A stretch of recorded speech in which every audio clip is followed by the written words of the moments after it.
2 Kings chapter 18. Si King Hezekiah ng Juda. Noong ikatlong taon ng paghahari sa Israel ni Hosea na anak ni Ela, naging hari naman ng Juda si Hezekiah na anak ni Ahaz. 25 years old siya noon at 29 years siya naghari sa Jerusalem. Si Abijah na anak ni Zechariah ang nanay niya. Ginawa niya kung anong tama sa paningin ni Lord gaya ng ancestor niyang si David. Tinanggal niya ang mga altar sa matataas na lugar, kiniba ang mga banal na haligi at winasak ang mga ribulto ni Asherah. Tinurog niya ang bronze na ahas na ginawa ni Moses dahil nagsusunog pa rin doon ng insenso ang mga Israelites. Tinatawag ang ahas na ito na Nehushtan at nagtiwala si Hezekiah kay Lord na Diyos ng Israel. Wala siyang naging katulad sa mga naging hari ng Juda na una man o sumunod sa kanya. Naging faithful siya kay Lord, nagpatuloy siya sa pagsunod dito at naging masunurin siya sa mga inutos ni Lord kay Moses. Kaya sinamahan siya ni Lord at nagtagumpay siya sa lahat ng ginawa niya. Nagrebelde siya sa hari ng Assyria at di nag-serve dito. Tinalo niya ang mga Philistines at sinakop niya ang mga teritoryo nito hanggang sa Gaza, mula sa pinakamaliit na village hanggang sa pinakamalaking city na napapalibutan ng pader. Nasakop ang Samaria. Nang ika-4 na taon ng paghahari ni Hezekiah, na ika-7 taon naman ng paghahari sa Israel ni Hosea na anak ni Ela, sinalakay at pinalibutan ni King Shalmaneser ng Assyria ang Samaria. Tuluyang nasakop ni Shalmaneser ang Samaria after ng 3 taon. Nangyari ito sa ika-6 na taon na paghahari ni Hezekiah sa Juda, na ika-9 na taon naman ng paghahari ni Hosea sa Israel. Pinihag ni Shalmaneser ang mga Israelites sa Assyria, tapos dinala at pinatira sa city ng Hala, sa Habor River, sa Gozan at sa mga cities ng Media. Nangyari ito dahil hindi sinunod ng mga Israelites ang sinabi ni Lord na Diyos nila. Instead, sinira nila ang kasunduan nila ni Lord at ayaw nilang makinig at sumunod sa lahat ng mga inutos ni Moses na servant ni Lord. Sinalakay ni Sennacherib ang Jerusalem. Noong ika-14 na taon ng paghahari ni Hezekiah, sinalakay at sinakop ni King Sennacherib ng Assyria ang mga cities sa Juda. Napapalibutan ng pader ang lahat ng ito, kaya nagpadala ng message si King Hezekiah ng Juda kay King Sennacherib na nasa Lachish. Ang sabi niya, "Nagkamali ako, huwag mo na akong salakayin. Babayaran kita kahit magkano gusto mo." So, nagdemand ang hari ng Assyria ng 10,500 kilong silver at 1,050 kilong gold mula kay Hezekiah. Ibinayad ni Hezekiah ang lahat ng silver sa temple ni Lord at sa taguan ng yaman ng palasyo ng hari. Tinanggal din ni Hezekiah mga ginto sa mga pintuan ng temple ni Lord, pati ang mga gintong pinangbalot niya sa mga poste ng pinto. Binigay niya ang lahat ng ito kay King Sennacherib ng Assyria. Mula sa Lachish, pinadala ni King Sennacherib ang general, ang leader ng mga officials at ang Rabshakeh, kasama isang malaking army para salakayin si King Hezekiah sa Jerusalem. Pagdating nila sa Jerusalem, tumayo sila sa may daluyan ng tubig ng upper pool na makikita sa daan papunta sa paggawaan ng tela.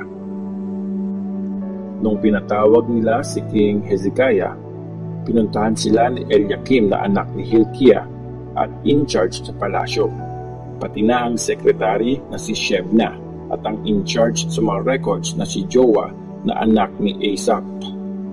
Sinabi sa kanila ng isa sa mga officials ng Assyria, "Sabihin niyo ito kay Hezekiah.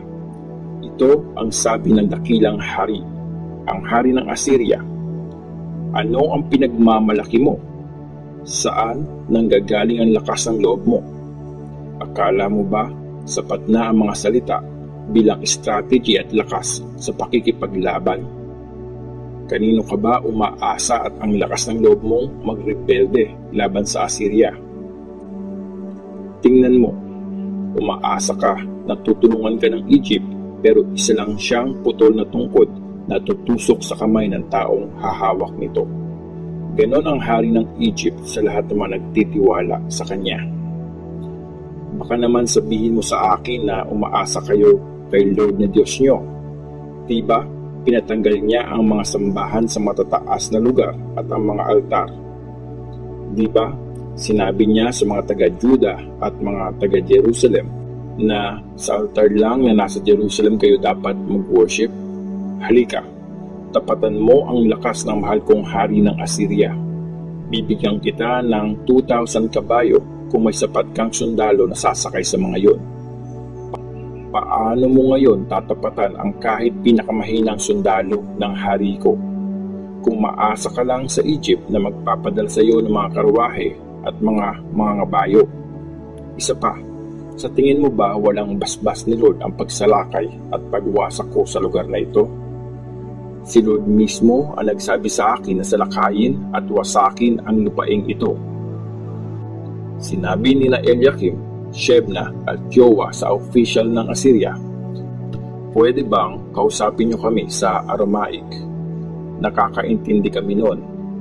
Huwag niyo kaming kausapin sa Hebrew kasi naririnig tayo ng mga taong nasa ibabaw ng pader.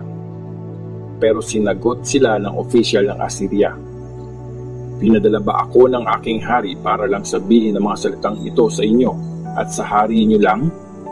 Hindi.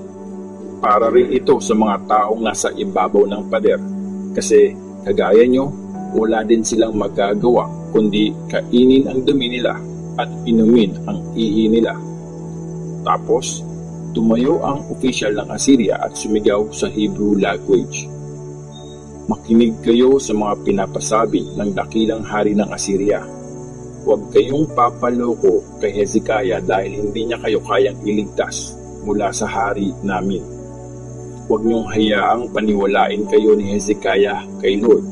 Kahit sabihin pa niyang iligtas kayo ni Lord at hindi masasakop ng hari ng Assyria ang city na ito. Huwag kayong makinig kay Hezekiah kasi ito ang sabi ng hari ng Assyria. Sumuko na kayo at makipagkasundo sa akin at makakakain ang bawat isa sa inyo ng bunga mula sa sarili niyong ubasan at mga fig trees. Makakainom din kayo sa sarili niyong balon hanggang sa mailipat ko kayo sa isang lupain tulad ng sa lugar niyo na masagana sa buti, bagong alak, tinapay, mga ubasan, olive oil at honey. Dahil dito, mabubuhay kayo at di mamamatay.